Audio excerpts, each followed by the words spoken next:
जय हिंद दोस्तों, कैसे आप सभी लोग। स्वागत है आप लोगों का एक और नए वीडियो में। आपने देखा होगा कि यार डोनाल्ड ट्रंप ने अभी 25% टैरिफ लगाया है और उसके साथ साथ पेनल्टी भी लगाई है। तो एक के ऊपर एक झटका दिया है, ठीक है ना। मैं सबसे पहले ये तो कहना चाहूँगा कि ये आदत रही है यूएस की, ठीक है। तो इससे डरने की कोई बात नहीं है। पहले भी कई सारे प्रेसिडेंट आके जा चुके हैं जो ये हरकतें कर चुके हैं, ठीक है। जब इंडिया ने न्यूक्लियर टेस्ट किया था पोखरण में, तब भी इंडिया के ऊपर टैरिफ लगा था और तब भी इंडिया जीता था। आज भी इंडिया जीतेगा, ये मेरा को पूरा विश्वास है, ठीक है। अब बात करते हैं कि ये सब जो है ये क्यों हो रहा है। ये इसलिए हो रहा है क्योंकि डोनाल्ड ट्रंप चाहते हैं कि डॉलर का जो वर्चस्व है, जो डोमिनेंस है, वो बरकरार रहे। कि और मैं कहता हूँ कि यार डॉलर ठीक ही था, जब तक बाइडेन था तब तक डॉलर ठीक ही था। ये डोनाल्ड ट्रंप की जो सनक है, मेक अमेरिका ग्रेट अगेन, ठीक है, मेक अमेरिका ग्रेट अगेन, लेकिन तुम सबके ऊपर टैरिफ वॉर कर रहे हो यार। ये क्या बात हुई, ये क्या बात हुई। तो भाई तुम तो खुद के पैर के ऊपर खुद कुल्हाड़ी मार रहे हो। भाई किसी ने तो नहीं कहा था कि भाई टैरिफ लगाओ, टैरिफ खेलते हैं और टैरिफ खेलते हैं। किसने कहा था भाई? जापान ने कहा था, रशिया ने कहा था, ब्राज़ील ने कहा था, मेक्सिको ने कहा था, किसने कहा था? यूरोपियन यूनियन ने कहा था कि एक ट्रेड वॉर शुरू करते हैं। एक पहले से वॉर चले जा रहे हैं इतने सारे, और आज इंडिया के ऊपर 25% टैरिफ, उसके ऊपर penalty. US president Donald Trump has dropped A bombshell, a 25% tariff and a penalty on India while openly questioning New Delhi's trade practices and its role in BRICS, calling Prime Minister Modi a friend. Calling Prime Minister Modi a friend. अगर prime minister Modi friend है तो दोस्ती का तुमने क्या सिला दिया है? ये तोहफा दिया है तुमने, समझ रहे हो आप? Trump accused India of having one of the biggest tariffs in the world and warned of a bigger trade battle ahead. He also linked the issue of BRICS, calling it an attack on dollar. And the US won't let anyone attack the dollar with negotiations ongoing. Trump says, you will know by the end of this week whether there is a deal or a showdown.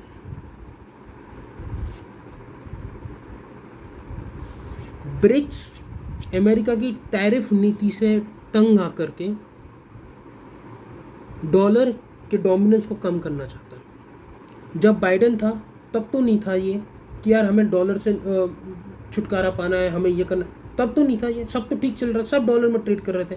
आज सब लोग dollar कम रख रहे हैं और commodities में ज़्यादा invest कर रहे हैं, like gold and specially gold, क्योंकि किसी को नहीं पता कि कब डॉलर नीचे गिर जाए। अमेरिका का कर्ज उसकी जीडीपी से ज़्यादा है, $64 ट्रिलियन का कर्जा है, $64 ट्रिलियन।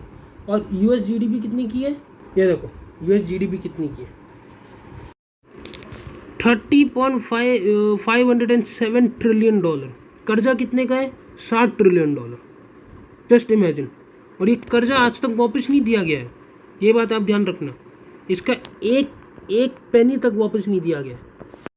एक और बात यहाँ पे लिखा है डोनाल्ड ट्रंप ने, I don't care what India does with Russia, Donald Trump escalates with dead economy, blast after tariff. यहाँ पे लिखा हुआ है, president Trump has unleashed his harshest attack yet on India, calling its economy dead economy and accusing it of allying with hostile powers like Russia. Hostile power, right? एक बात बताओ, और उसके साथ साथ आई don't care what India does with Russia. I don't care, तो भाई हम जो कर रहे करने दो ना। हम ऑयल एंड गैस में ट्रेड कर रहे हैं, हम उनसे वेपन्स ले रहे हैं। आई don't care what India does with Russia. If you don't care तो तुम्हें क्यों खुजली हो रही है भाई? क्यों खुजली हो रही है बताओ? हमारी मर्जी। अगर तुम अमेरिका फर्स्ट पॉलिसी को आगे रख सकते हो तो हम भी इंडिया फर्स्ट पॉलिसी को आगे रख सकते हैं, हमारा राइट बनता है ये। If you can keep America first, make America great again, then we can also keep make in India, made in India, ठीक है। 25% टैरिफ, और ये जो चुपके से जो, ये मैं आपको दिखाता हूँ, ये Donald Trump calls India tariff king but the US quietly charges 350% tariff on groceries with groceries. आप ये देखो, World Trade Organization WTO, UN की ऑर्गेनाइजेशन है, reports that US imposes tariff as high as 350 on tobacco and 200% on dairy. Just imagine. And over 130% on fruits, vegetables and cereals. ये क्या है? तुम छुपके से टैरिफ लेते हो और तुम इंडिया को कहते हो टैरिफ किंग है। वाह भाई वाह। India is the biggest exporter of exporter in US rather than importing, so we export more and import less from US।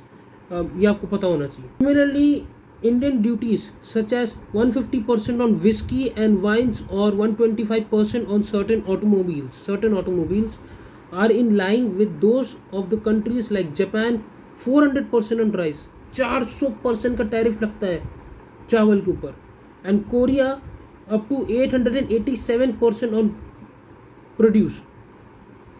मतलब तुम खुद इतना टैरिफ चार्ज करते हो और फिर तुम इंडिया को कहते हो इंडिया टैरिफ किंग है।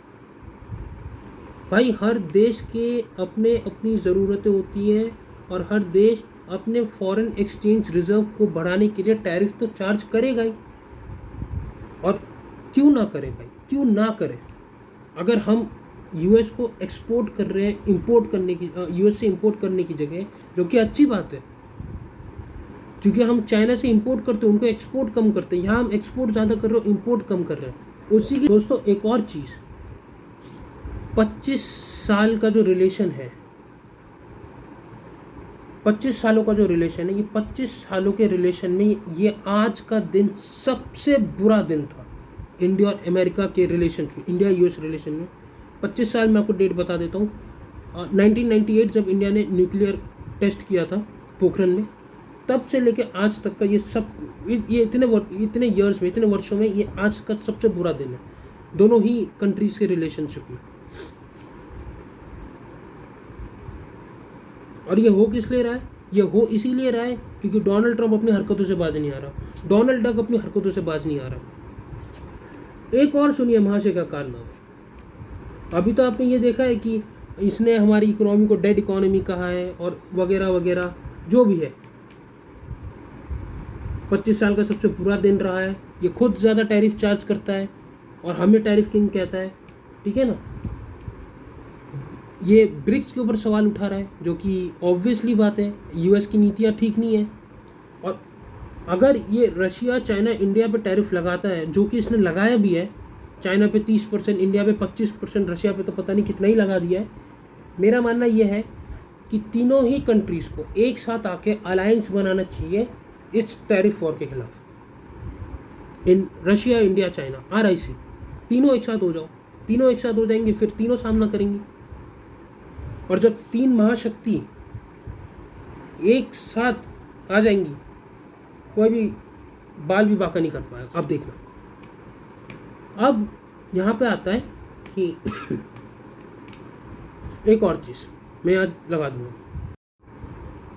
Donald Trump announces US will develop massive oil reserves in Pakistan, says they might sell to India someday.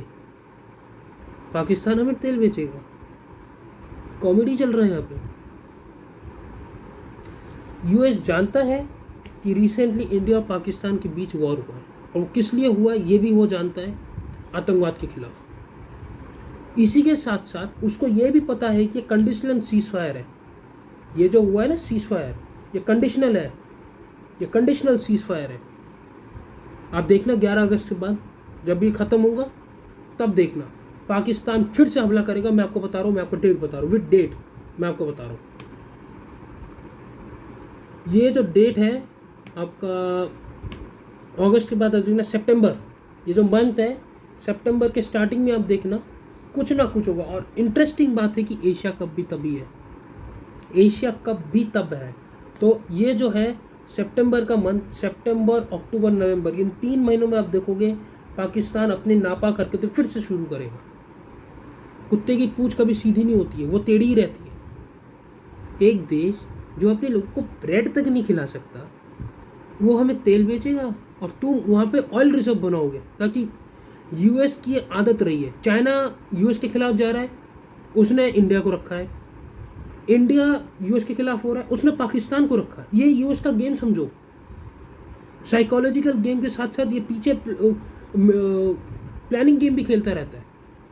Planning game in the sense कि आज मेरे खिलाफ कोई होगा, मैं उसके दुश्मन को अपने पाले में करूँगा। ये है यूएस की टेक्निक, ये हमेशा से रही है यूएस की टेक्निक।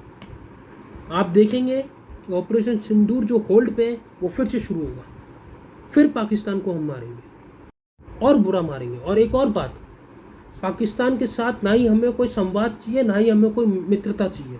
कोई संवाद नहीं चाहिए, कोई मित्रता नहीं चाहिए, नहीं रखना है यार कोई संबंध। जिस देश का पैदा होने के बाद ही वो देश आतंकवाद के बलबूते पे चलता आया है, आतंकवादी के बलबूते पे पला बढ़ा है और पूरी दुनिया को उसने तंग किया है, उस देश से क्या संबंध रखना है? पाकिस्तान से क्या संबंध है? पाकिस्तान कोई टेक्नोलॉजी बना रहा है कि वो जो वर्ल्ड में जो प्रॉब्लम है उसको सॉल्व करेगा? वो तो उल्टा सबसे बड़ा प्रॉब्लम है। मैं तो कहता हूँ पाकिस्तान दुनिया की सबसे बड़ी मिस्टेक है, सबसे बड़ी भूल है। वहाँ के हुक्मरानों का जो दिमाग यहाँ पे होता है, ठीक है, माइंड इज हियर, सबका दिमाग। वहाँ पे लोगों का दिमाग अलग जगह, मैं बताऊँ कहाँ पे है। वो दिमाग पहले यहाँ पे था, यहाँ से फिसल के घुटनों पे गया, घुटनों से फिर नीचे जा चुका। अब आने वाले कुछ साल में आप देखना वो नीचे से भी बाहर निकल जाएगा। वो बोलेगा भाई कुदरत ने इतनी अच्छी चीज़ दी है, वो है दिमाग, भगवान ने दिया है, उसको तो ये लोग यूज़ करते नहीं है, मेरी कोई इंपॉर्टेंस है नहीं, मैं रह के क्या करूँगा। वो लोग यूज़ नहीं करते, वो लोग यूज़ करेंगे किस चीज़ पे? इंडिया के। और क्या चूरन खिलाते हैं लोग पाकिस्तानी को? POK कश्मीर हमारा है, हैदराबाद हमारा है, गज़वाए हिंद करेंगे। तुम्हारी पुश्तें निकल गई हैं, खानदान बीत गए तुम्हारे, सब निकल गए, सब पिट के निकले, तब भी तुम्हारे बीच में अब दिमाग में अक्ल नहीं आई है। लातों के भूत बातों से नहीं मानते, इनको मारो मारो। मैं तो कहता हूँ पाकिस्तान को मारने के लिए कोई रीज़न नहीं चाहिए, कोई रीज़न नहीं चाहिए, किसी को सफाई देने की कोई ज़रूरत नहीं है, चाहे वो देश का ऑपोजिशन ही क्यों ना हो। नहीं देना ही किसी को सफाई। जिस देश में आतंकवाद पलता है उस देश को मारेंगे नहीं तो क्या करेंगे? थाली लेके आरती करेंगे, आइए पधारिए हमारे देश में। ये यूएस की हमेशा से ये स्ट्रैटेजी रही है। हमें कोई मित्रता नहीं चाहिए पाकिस्तान के साथ, कोई संबंध नहीं रखने, no diplomatic relations, no friendship, no brotherhood. गया सब तेल लेने, गया सब भाड़ में। बात होगी तो तरीके से होगी, अब वो है लाठी, डंडे, बंदूक, मिसाइल और टैंक से। यही भाषा समझता है पाकिस्तान, और हमने बहुत लेट किया है इस भाषा में जवाब देने के लिए। हमें पहले दे देना चाहिए था, ये हमारी गलती है। 1971 में अगर हम पाकिस्तान में जो हमला किया था पाकिस्तान ने, उसके बाद हमने जो कार्रवाई की थी, तब अगर पाकिस्तान की कुछ ज़मीन हम ले लेते, ये गलती हुआ था हमसे। पाकिस्तान के सबसे बड़ा मिलिट्री सरेंडर था ये, सबसे बड़ा। 92,000 या 93,000 आर्मी ने सरेंडर किया था। 3 सालों तक हमने उनको रखा था। तब अगर इस कंडीशन पे हम ये प्रिजनर्स ऑफ वॉर को वापस देते कि तुम हमें POK दो और अपने प्रिजनर्स ऑफ वॉर को लेके जाओ, लेकिन पाकिस्तान तब भी वो नहीं मानता। मैं बता रहा हूँ, वो कहता कि तुम रखो भाई, हम POK नहीं देंगे। गुस्सा आता है यार। इजराइल से सीखना चाहिए कि कैसे इन लोगों की सफाई। इजराइल को देखो, वो हमास को कूट रहा है, वो हूती को कूट रहा है, उसने हिजबुल्लाह को ख़त्म कर दिया मार मार के, कमर तोड़ दी उसकी, हाथ पैर टांग सब तोड़ दिए उसके। हमें भी यही करना चाहिए पाकिस्तान के साथ, तोड़ के रख दो। मैं बता रहा हूँ, जिस दिन पाकिस्तान के साथ एकदम बढ़िया वाला युद्ध होगा ना, मैं बता रहा हूँ पाकिस्तान की सेना भागेगी, दौड़ के भागेगी, मैं बता रहा हूँ। और मैं ये भी कहना चाहता हूँ इस वीडियो के माध्यम से, अगर पाकिस्तान हमारे खिलाफ आतंकवाद करता है तो हमें पाकिस्तान में जो बलूचिस्तान के जो लोग हैं जिनके ऊपर अत्याचार हो रहा है, उनका ओपनली सपोर्ट करना चाहिए, उनको मिलिट्रीली सपोर्ट करना चाहिए, उनको इक्विपमेंट्स देना चाहिए। इक्विपमेंट दो, चलो ठीक है अपनी फौज नहीं बेच सकती, इक्विपमेंट दो, हथियार दो, इंफॉर्मेशन दो, इंटेलिजेंस दो। दुनिया चुप है इस पर, क्यों चुप है भाई? बलूचिस्तान ने तो कभी पाकिस्तान को नहीं मारा है, बलूच भाइयों ने तो कभी नहीं मारा है। उल्टा पाकिस्तान ने आज़ादी के बाद, खुद की आज़ादी के बाद,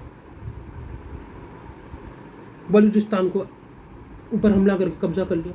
और ये लोग इतने गिरे हुए लोग हैं, मैं आपको क्या बताऊं। पाकिस्तान की लैंड एरिया जो भूभाग है, जिसको लैंड एरिया बोलते हैं, उसका 40% एरिया बलूचिस्तान है।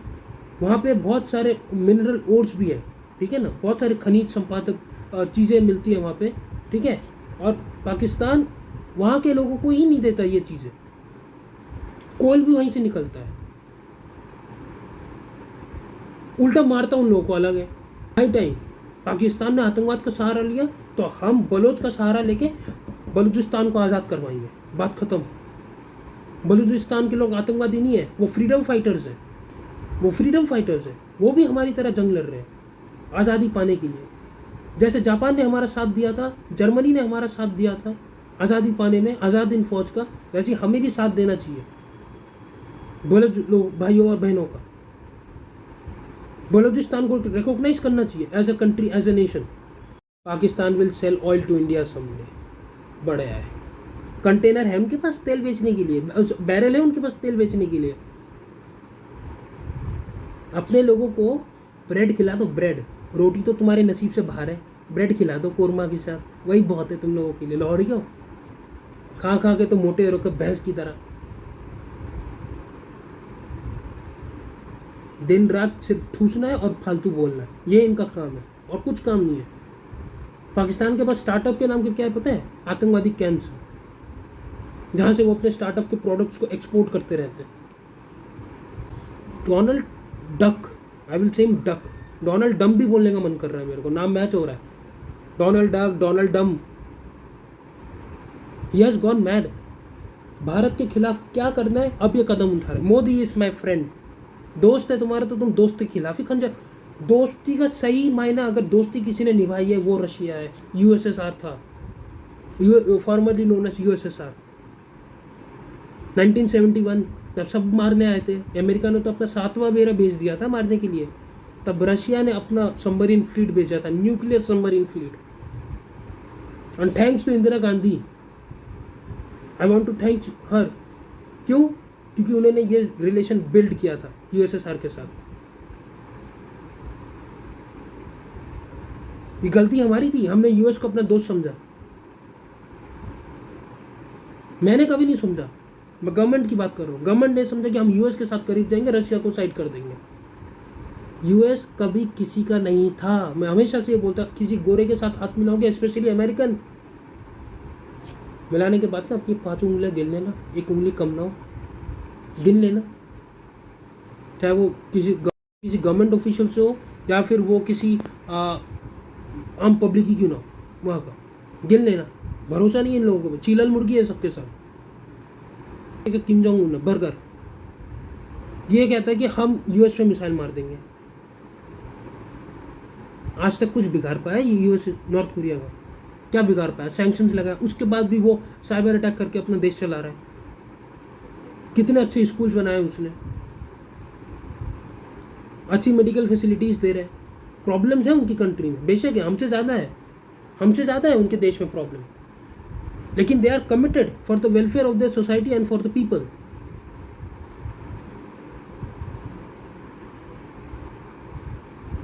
यहाँ हमारे देश में ना एक गूगल है, ना माइक्रोसॉफ्ट है, ना अडोबी है, ना IBM है, कुछ नहीं है। 76 years of independence, 76 years of independence में हमने क्या किया है? TCS हमारे पास है, वेल एंड गुड, इन्फोसिस है, वेल एंड गुड, HCL है, well and good, and many more. Tech Mahindra है, very good, Mahindra group obviously. लेकिन क्या आज तक हमारे पास अपना गूगल है? क्या हमारे पास आज तक अपना कोई सॉफ्टवेयर है फ़ोन चलाने का या फिर लैपटॉप चलाने का? हमारे पास अपना UPI है? That's the thing that India should do. जैसे UPI बनाया है वीज़ा और मास्टर कार्ड को टैकल करने के लिए, ठीक वैसे ही गूगल को टैकल करने के लिए अपना सॉफ्टवेयर बनाओ ना, जैसे चाइना ने बना रखा है। क्यों नहीं बनाते? अपना यूट्यूब बनाओ, अपना मैप बनाओ। मैप पे तो काम फिर भी चल रहा है, मैप पे फिर भी काम चल रहा है।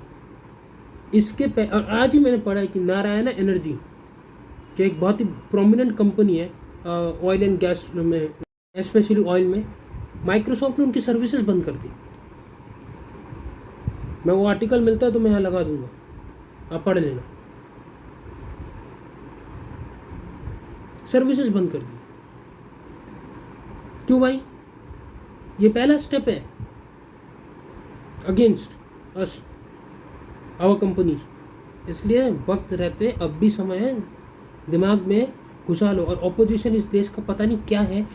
ऑपरेशन सिंदूर हुआ, सिंदूर नाम क्यों रखा है? सिंदूर तो अरे सिंदूर नाम इसलिए रखा है क्योंकि तुमने जो ये जो आतंकवादियों ने सिंदूर उजाड़ा है ना,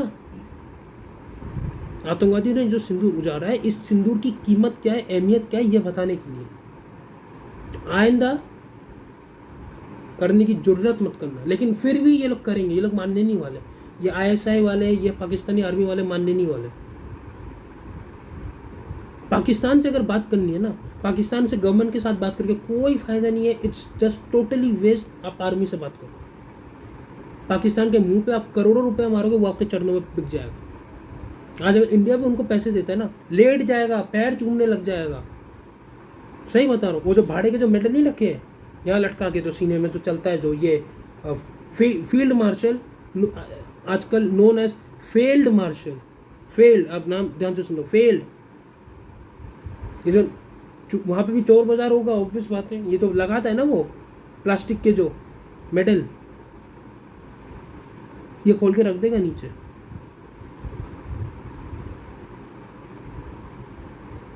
इज्जत तो इनके पास है नहीं, ना ये खुद की इज्जत करते हैं, ना खुद की करते हैं, ना किसी को करने देते खुद की इज्जत। इनको चाहिए लात, घूसे, डंडे, यही चाहिए, यही पढ़ने चाहिए इनको। गोलियों की भाषा समझते हैं, तो ये टैंक के प्यार की भाषा से पाकिस्तान और प्यार की भाषा से समझने वाला देश नहीं है। ये बात क्लियर हो जाना चाहिए इस देश के सरकार को और अपोजिशन को भी। It's just totally waste, totally waste, waste product है। एक वेस्ट कंट्री है जिसमें 30 करोड़ लोग वेस्ट है। धरती पे बोझ है, 30 करोड़ लोग खत्म हो जाएंगे, धरती पे बोझ खत्म होगा।